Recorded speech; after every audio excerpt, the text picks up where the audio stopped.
जय हिंद दोस्तों, स्वागत है आप सभी का आज की एक नई वीडियो में। दोस्तों आज की इस वीडियो में मैं क्लास 11th हिंदी अंतरा बुक के चौथे चैप्टर यानी गूंगे चैप्टर के क्वेश्चन आंसर लेकर के आ चुका हूं। एक एक क्वेश्चन को मैं बहुत ही अच्छे तरीके से आप सभी को बताऊंगा।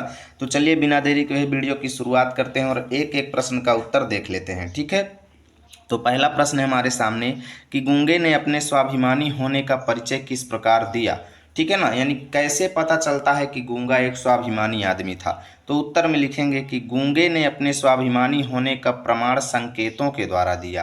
किसके द्वारा? संकेतों के द्वारा, क्योंकि ये मुंह से तो बोल सकता नहीं था, बोलने में वो सक्षम नहीं था, इसलिए उसने संकेतों के द्वारा प्रमाण दिया और बोला कि उसने अपनी भुजाओं पर हाथ रखकर इशारा किया। अपनी भुजाओं पर उसने हाथ रखा और इशारा किया कि वह अपनी मेहनत से खाता है, यानी भुजाओं से मेहनत करके कमाता है। ठीक है, और पेट पर हाथ रखकर बताया कि वह अपना पेट भरने के लिए काम करता है। क्या करता है? अपना पेट भरने के लिए काम करता है, ना कि किसी से भिक्षा लेता है। ठीक है ना, वह किसी से भीख नहीं मांगता है, वह मेहनत करके अपना पेट भरता है। ठीक है ना, इससे पता चलता है कि भाई गूंगा जो था एक स्वाभिमानी व्यक्ति था। ठीक है, इतना आप लोग लिखेंगे। स्क्रीनशॉट आप लेते चलेंगे एक एक क्वेश्चन का, ताकि आप सभी लोग नोट्स अपनी बना सकें। ठीक है, या फिर इसी को भी प्रिंट आउट निकलवा सकते हैं। दूसरा है कि मनुष्य की करुणा की भावना उसके भीतर गूंगेपन की प्रतीक छाया है।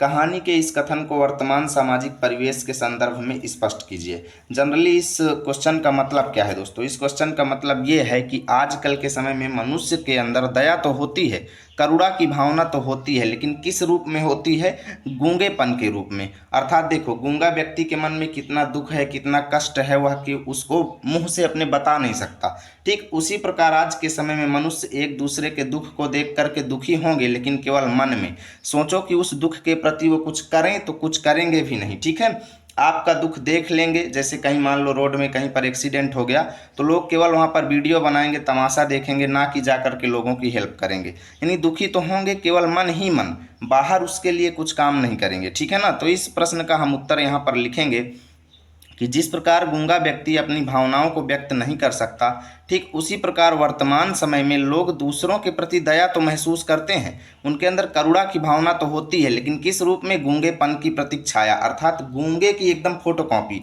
गूंगे की एकदम फोटोकॉपी का मतलब ये है कि दया की भावना लोगों के अंदर केवल गूंगेपन की तरह होती है, केवल उसको मन ही मन महसूस करते हैं, बाहर व्यक्त नहीं करते। लोग दूसरों के प्रति दया तो महसूस करते हैं, परंतु केवल मन में। उस दया को कार्य रूप में बदलने के लिए आगे नहीं बढ़ते हैं। ठीक है, जैसे जब कोई दुर्घटना हो जाती है तो लोग मदद करने की बजाय वीडियो बनाने पर ज़्यादा ध्यान देते हैं। इसी से स्पष्ट होता है कि आजकल लोग केवल दिखावटी दया भावना दिखाते हैं। ठीक है, चलिए भाई अब देखते हैं हम तीसरा क्वेश्चन। तीसरा क्वेश्चन है कि नाली का कीड़ा एक छत उठाकर सिर पर रख दी, फिर भी मन नहीं भरा। चमेली का यह कथन किस संदर्भ में कहा गया है और इसके माध्यम से उसके किन मनोभावों का पता चलता है? देखिए, गूंगा इधर उधर घूमता फिरता था और मेहनत करके कमाता था, लेकिन चमेली ने क्या किया? उसको अपने घर में रख लिया। ठीक है, अपने घर में रख लिया, तो इसका मतलब ये हुआ कि एक छत उठाकर उसके सिर पर रख दी। इसका मतलब ये है कि उसको अपने घर में रख दिया, तो ये है कि हाँ, उसको एक आसरा मिल गया रहने के लिए। वो नहीं तो इधर उधर नाली के कीड़े की तरह इधर उधर भटकता फिरता था और जैसे तैसे अपने खाने का इंतजाम करता था। ठीक है ना, तो चमेली ने ये बात गूंगे के लिए बोला, तो आखिर क्यों बोला और ऐसा बोलने से उसके किस प्रकार के मनोभाव का पता चलता है? यानी हम क्या कह सकते हैं कि चमेली किस प्रकार की स्त्री है? ठीक है ना, तो उत्तर में हम लिखेंगे कि चमेली ने गूंगे पर दया करके उसे अपने घर में रखा था, लेकिन वह बिना बताए चला जाता था, फिर वापस आ जाता था। ठीक है, जब मन हो उसका वो चला जाता, जब मन हो वो वापस आ जाता। इस व्यवहार से चमेली को लगता है कि वह नाली के कीड़े के समान है। गूंगा जो है नाली के कीड़े के समान है, जिसे चाहे कितनी भी सुविधा दे दो, वह अपनी गंदगी में ही रहना पसंद करेगा। ठीक है ना, और इस कथन के माध्यम से चमेली के किन मनोभावों का पता चलता है? तो लिखेंगे कि इस कथन के माध्यम से चमेली की छोटी मानसिकता दिखती है। ठीक है, साथ ही वो निराश भी थी गूंगे को लेकर और साथ ही क्रोधित भी थी। ठीक है ना, तो निराशा एवं क्रोध का भी हमको पता चलता है। इतना आप लोग लिखेंगे इस क्वेश्चन में। स्क्रीनशॉट आप ले सकते हैं। चलिए चौथा प्रश्न देखते हैं कि यदि बसंता गूंगा होता तो आपकी दृष्टि में चमेली का व्यवहार कैसा होता? ठीक है ना, देखिए बसंता तो चमेली का पुत्र था, तो अगर बसंता गूंगा होता तो निश्चित सी बात है जो बर्ताव वो गूंगे के साथ करती थी वो बर्ताव वो बसंता के साथ कभी भी नहीं करती, है ना। तो उत्तर में हम लिखेंगे कि बसंता चमेली का पुत्र था और इसलिए यदि वह गूंगा होता तो चमेली अपने बेटे के प्रति अत्यधिक सहानुभूति और समझदारी दिखाती, ठीक है, उसे शिक्षित करने और उसकी क्षमताओं को विकसित करने में वो मदद करती। और जैसे शब्द उसने गूंगे के लिए प्रयोग किए ना, वैसे शब्दों का प्रयोग वह कभी भी बसंता के लिए नहीं करती, ठीक है ना। तो ऐसा आप लोग लिखेंगे। चलिए भैया पांचवा क्वेश्चन देखते हैं। पांचवा क्वेश्चन है कि उसकी आंखों में पानी भरा था, जैसे उनमें एक शिकायत थी, पक्षपात के प्रति तिरस्कार था, क्यों। देखिए जनरली हुआ क्या कि गूंगा जो था वो चमेली को एकदम अपनी माँ की तरह मानता था, लेकिन बसंता ने क्या किया, गूंगे के ऊपर चोरी का इल्ज़ाम लगा दिया। तो जब बसंता ने गूंगे के ऊपर चोरी का इल्ज़ाम लगा दिया तो गूंगा ने क्या सोचा कि भले ही बसंता मेरे ऊपर चोरी का इल्ज़ाम लगा रहा है, लेकिन चमेली मेरे साथ न्याय करेगी, अर्थात बसंता को सजा देगी। जबकि चमेली ने क्या किया, बसंता की बात मान करके उल्टा गूंगे को ही डांटा। इससे गूंगे को क्या हुआ, गूंगे को लगा कि वो मेरे साथ क्या कर रही हैं, पक्षपात कर रही है, ठीक है। उसको लगा कि वो मेरे साथ पक्षपात कर रही है, अपने पुत्र का पक्ष ले रही है, मेरे साथ नहीं है, ठीक है ना, कहने का मतलब। और यही सोच करके उसकी आंखों में क्या हो गया दोस्तों, पानी भर गया, ठीक है। और उन आंखों में एक शिकायत दिख रही थी, किसके प्रति शिकायत, पक्षपात के प्रति शिकायत, क्योंकि वो समझ चुका था कि चमेली ने उसके साथ न्याय नहीं किया है, ठीक है ना। तो उत्तर में लिखेंगे कि गूंगा चमेली को अपनी माँ के समान मानता था, लेकिन जब बसंता ने उस पर चोरी का इल्जाम लगाया तब चमेली ने गूंगे को ही दोषी ठहरा दिया, ठीक है ना कि बसंता को, ठीक है। चमेली ने गूंगे को दोषी ठहराया, जिससे उसे बहुत दुख हुआ और चमेली के इस पक्षपात पूर्ण कार्य को देखकर उसकी आंखों में आंसू आ गए, ठीक है। इतना आप लोग लिखेंगे। चलिए भाई देखते हैं छठवां क्वेश्चन। छठवां क्वेश्चन है हमारे सामने कि गूंगा दया या सहानुभूति नहीं अधिकार चाहता था, सिद्ध कीजिए। कि गूंगा जो था वो किसी से दया नहीं मांगता था, केवल अपना अधिकार मांगता था। आखिर कैसे, देखिए गूंगा जो था दोस्तों बहुत स्वाभिमानी व्यक्ति था और वो खुद मेहनत करके कमाता था, इसलिए वो चमेली के घर में रहता था केवल दया प्राप्त करने के लिए नहीं, बल्कि अपना अधिकार प्राप्त करने के लिए, है ना। तो उत्तर में हम लिखेंगे कि जब चमेली गूंगे पर दया करके अपने पास रखती है तो वह चाहता है कि हाँ भाई उसे वह सारे अधिकार मिले जो अपनों को मिलता है, क्योंकि वो चमेली के परिवार को अपना परिवार समझने लगा था। परंतु जब चमेली बसंता का पक्ष लेती है तो उसे दुख होता है, ठीक है, और वह चमेली की सहानुभूति को भी ठुकरा देता है। वो समझ जाता है कि चमेली के अंदर सहानुभूति बिल्कुल भी नहीं है, वह सहानुभूति को ठुकरा देता है, और जिससे यह स्पष्ट होता है कि वह दया या सहानुभूति नहीं बल्कि सम्मान और अधिकार चाहता था, ठीक है ना। इससे स्पष्ट होता है कि गूंगा जो था वो दया और सहानुभूति नहीं बल्कि सम्मान और अधिकार चाहता था। इतना आप लोग लिखेंगे भाई। चलिए सातवां क्वेश्चन देखते हैं। सातवां क्वेश्चन है कि गूंगे कहानी पढ़ करके आपके मन में कौन से भाव उत्पन्न होते हैं और क्यों। तो लिखेंगे कि गूंगे कहानी पढ़ने के बाद मुझे पता चलता है कि एक अक्षम व्यक्ति के साथ या कह लो अपंग व्यक्ति के साथ इस संसार में कैसा व्यवहार किया जाता है, ठीक है, साथ ही उसे कितनी समस्याओं का सामना करना पड़ता है, ठीक है। यह कहानी हमें सिखाती है कि हमें हर व्यक्ति को सम्मान देना चाहिए, चाहे वह शारीरिक रूप से अक्षम हो या फिर ना हो, ठीक है ना। हमें दिव्यांगों के साथ दुर्व्यवहार नहीं करना चाहिए, उनके साथ भी सम्मानतापूर्वक बर्ताव करना चाहिए। चलिए आठवां क्वेश्चन देखते हैं कि कहानी का शीर्षक गूंगे है, यानी कहानी का चैप्टर गूंगे, शीर्षक जो है टाइटल जो है वो गूंगे है, जबकि कहानी में तो सिर्फ एक ही गूंगा है, ठीक है। इसके माध्यम से लेखक ने समाज की किस प्रवृत्ति की ओर संकेत दिया है। देखिए जनरली चैप्टर में तो एक ही गूंगा की चर्चा की गई है, लेकिन उस कहानी का शीर्षक गूंगे रख करके लेखक ने क्या सिद्ध करना चाहा है कि इस दुनिया में केवल एक ही गूंगा नहीं है बल्कि बहुत सारे ऐसे गूंगे हैं जो न्याय और अन्याय को भली तरह जानते हैं, अच्छी तरह जानते हैं, लेकिन उसे व्यक्त करने के लिए आगे नहीं बढ़ते हैं, ठीक है। यानी गूंगेपन को धारण कर लेते हैं जब न्याय और अन्याय को बताने की बात आती है, ठीक है, डर जाते हैं और व्यक्त नहीं करते हैं। तो लिखेंगे कि कहानी में एक ही पात्र गूंगा है, परंतु लेखक ने कहानी का शीर्षक गूंगे रखा है क्योंकि इस शीर्षक के द्वारा उन्होंने उन सभी लोगों पर कटाक्ष किया है जो अपंग व्यक्तियों पर हो रहे अत्याचार और अन्याय को गूंगे बनकर देखते रहते हैं, ठीक है, गूंगे बनकर देखते रहते हैं, उसके खिलाफ बिल्कुल भी विरोध नहीं करते हैं, ठीक है। चलिए नवा क्वेश्चन देखते हैं कि यदि स्किल इंडिया जैसा कोई कार्यक्रम होता तो क्या गूंगे को दया या सहानुभूति का पात्र बनना पड़ता। तो हम लिखेंगे कि यदि स्किल इंडिया जैसा कोई कार्यक्रम होता तो गूंगे को दया और सहानुभूति का पात्र बिल्कुल भी नहीं बनना पड़ता, क्योंकि भाई देखो स्किल इंडिया कार्यक्रम के अंतर्गत उसे आत्मनिर्भर बनने के लिए अनेकों स्किल्स यानी कलाएं सीखने को मिलती, जिससे वह आसानी से अपना जीवन यापन कर पाता, उसे किसी दूसरे का सहारा बिल्कुल भी नहीं लेना पड़ता। ठीक है, इतना आप लोग लिखेंगे। चलिए भाई देखते हैं 10वां क्वेश्चन। 10वां क्वेश्चन है कि निम्नलिखित गद्यांशों की संदर्भ सहित व्याख्या कीजिए। ठीक है, संदर्भ सहित व्याख्या लिखना है। तो देखिए आपकी बुक में जो दिया है वो करुणा ने सबको दे करके फिर जी जान से लड़ रहा हो दे करके बीच में डैश डैश कर दिया है। तो मैंने आपको समझाने के लिए पूरा गद्यांश लिख लिया है ताकि आप सभी को अच्छे से समझ में आए। ठीक है ना।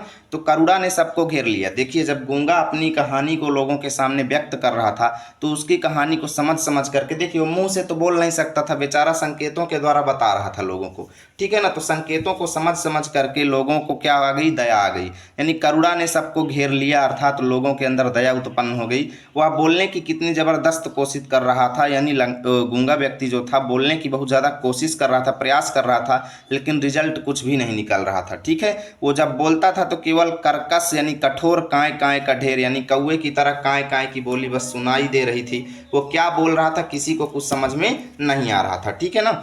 और अस्फुट ध्वनियों का वमन यानी कि गूंगे द्वारा बोली गई अस्फुट मतलब अस्पष्ट, ठीक है, अस्पष्ट आवाज़ों का ये समूह जो है उसे देख करके ऐसा लग रहा था जैसे आदिम मानव अभी भाषा बनाने में जी जान से लड़ रहा हो। अर्थात कोई आदि मानव, गूंगे को देखकर ऐसा लग रहा था जैसे कोई आदि मानव जो है, अभी देखिए आदि मानव तो बोल पाते नहीं थे दोस्तों, वो भी इसी तरह बंदरों की तरह बोलते थे, है ना। तो ऐसे ही लिखा हुआ है कि ऐसा लग रहा था जैसे आदिम मानव अभी भाषा बनाने के लिए जी जान से लड़ रहा हो, अर्थात बोलने का प्रयास कर रहा हो। गूंगे के द्वारा बोली गई बोलियों को सुन करके ऐसा लग रहा था। ठीक है ना।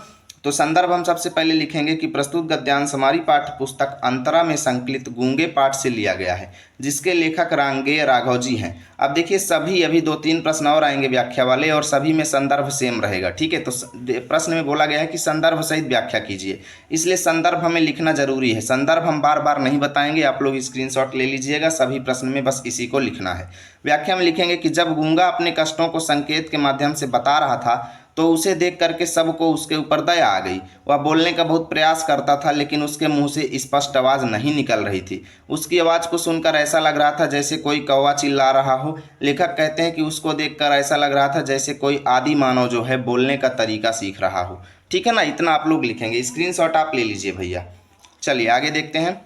अब अगला प्रश्न आपकी किताब में वह लौट कर चूल्हे पर दिया है, फिर डैश डैश करके आदमी गुलाम हो जाता तक दिया है। ठीक है ना।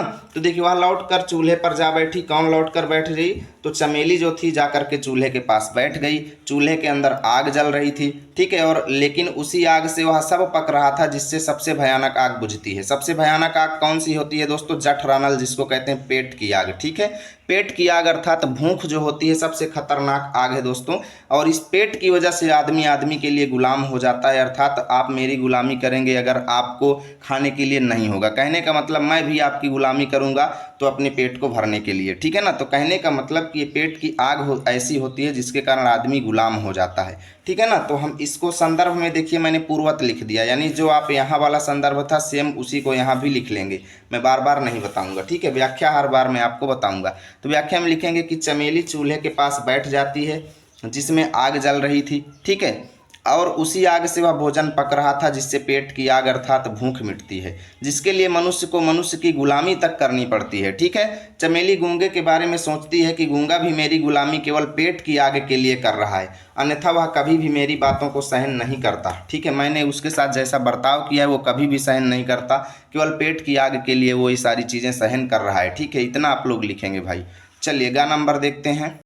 तो ये वाला देखिए शुरू होता है, और फिर कौन मेरा अपना है, रहना हो तो ठीक से रहे, नहीं तो फिर जाकर सड़क पर कुत्तों की तरह जूठन पर जिंदगी बिताए।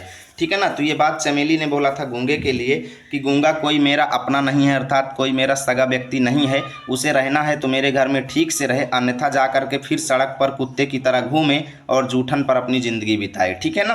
तो संदर्भ इसका पूर्वत हो जाएगा। व्याख्या में लिखेंगे कि जब बसंता ने गूंगे के ऊपर चोरी का इल्ज़ाम लगाया, ठीक है, तब चमेली उससे पूछती है कि क्या उसने चोरी की है, तो वह उत्तर नहीं दे पाता क्योंकि वो बोलने में असमर्थ है, तो भाई कैसे उत्तर दे सकता है। ठीक है। जिससे चमेली कहती है कि अगर उसे ठीक से रहना नहीं आता है तो वह सड़क पर कुत्तों की तरह जूठन खाकर अपनी ज़िंदगी बिता सकता है, क्योंकि वह मेरा कोई अपना सगा नहीं है। ठीक है। इतनी व्याख्या आप लोग लिखेंगे।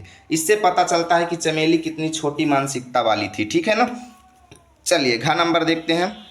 यहाँ पर है, और ये गूंगे अनेक अनेक हो संसार में अलग अलग रूपों में छा गए हैं। यानी यहाँ पर लेखक ये कहना चाहते हैं कि इस संसार में गूंगे जो हैं अनेक अनेक रूपों में विद्यमान हैं। ठीक है, अनेक अनेक प्रकार के गूंगे इस दुनिया में रहते हैं, जो कहना तो चाहते हैं पर कह नहीं पाते। उन्हें अच्छी तरह पता है क्या उचित है क्या अनुचित है, लेकिन वो कहते नहीं है डर के मारे। ठीक है ना, जिनके हृदय की प्रतिहिंसा जो है वो न्याय और अन्याय को परख कर भी अत्याचार को चुनौती नहीं दे सकती। अर्थात इस दुनिया में ऐसे भी बहुत सारे गूंगे हैं जो न्याय और अन्याय को अच्छी तरह परख लेते हैं, क्या सही है क्या गलत है, कौन आदमी सही कर रहा है कौन आदमी गलत कर रहा है, इस चीज़ को अच्छे से परख करके भी अत्याचार को चुनौती नहीं दे सकते। अर्थात गलत आदमी का विरोध नहीं कर सकते, क्योंकि बोलने के लिए स्वर हो करके भी स्वर में अर्थ नहीं है। अर्थात भले ही उनके पास बोलने के लिए कंठ है, लेकिन वो न्याय नहीं बोलना चाहते, क्योंकि वो डर रहे हैं। ठीक है, क्योंकि वे असमर्थ हैं।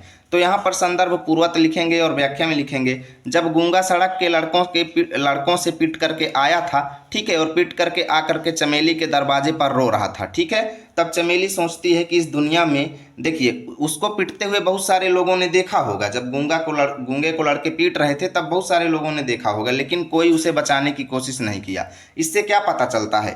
तो इससे ये पता चलता है कि इस दुनिया में गूंगे कई प्रकार के हैं भाई, जो न्याय और अन्याय को अच्छी तरह से जानते हैं, लेकिन अन्याय का विरोध करने के लिए वह आगे नहीं आना चाहते हैं। ठीक है, इतना आप लोग लिखेंगे। चलिए भाई देखते हैं, 11 नंबर दिया गया, निम्नलिखित पंक्तियों का आशय स्पष्ट कीजिए। का नंबर क्वेश्चन है कि कैसी यातना है कि वह अपने हृदय को उगल देना चाहता है किंतु उगल नहीं पाता।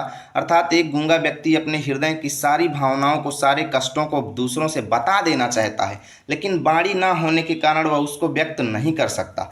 तो उत्तर में लिखेंगे कि इस पंक्ति का आशय है कि गूंगा अपनी भावनाओं को लोगों के समक्ष प्रस्तुत करना चाहता है, परंतु आवाज़ ना होने की वजह से वह अपनी बात कहने में असमर्थ है। इतना आप लोग लिखेंगे। अगला है, जैसे मंदिर की मूर्ति कोई उत्तर नहीं देती, वैसे ही उसने भी कुछ नहीं कहा। अर्थात गूंगा भी बहुत सहनशील व्यक्ति था, उसको इतना चमेली ने कहा, लेकिन जिस प्रकार मंदिर की मूर्ति को चाहे आप जो कुछ कह दो कोई उत्तर नहीं देती, ठीक उसी प्रकार गूंगा भी कुछ नहीं बोला। यानी इस पंक्ति का आशय है कि चमेली ने गूंगे व्यक्ति से कुछ कहा, लेकिन उसने कोई जवाब नहीं दिया। ठीक है, जिस प्रकार मंदिर में स्थापित मूर्ति से कुछ पूछने पर वह कोई जवाब नहीं देती, ठीक उसी प्रकार वह भी चुप रहा और बात को सुनता रहा। ठीक है, यहाँ से आपका चैप्टर खत्म हुआ। यदि वीडियो अच्छी लगी तो लाइक करो, दोस्तों के पास शेयर करो। मिलेंगे आप सभी के साथ अगली वीडियो में, तब तक के लिए जय हिंद जय भारत।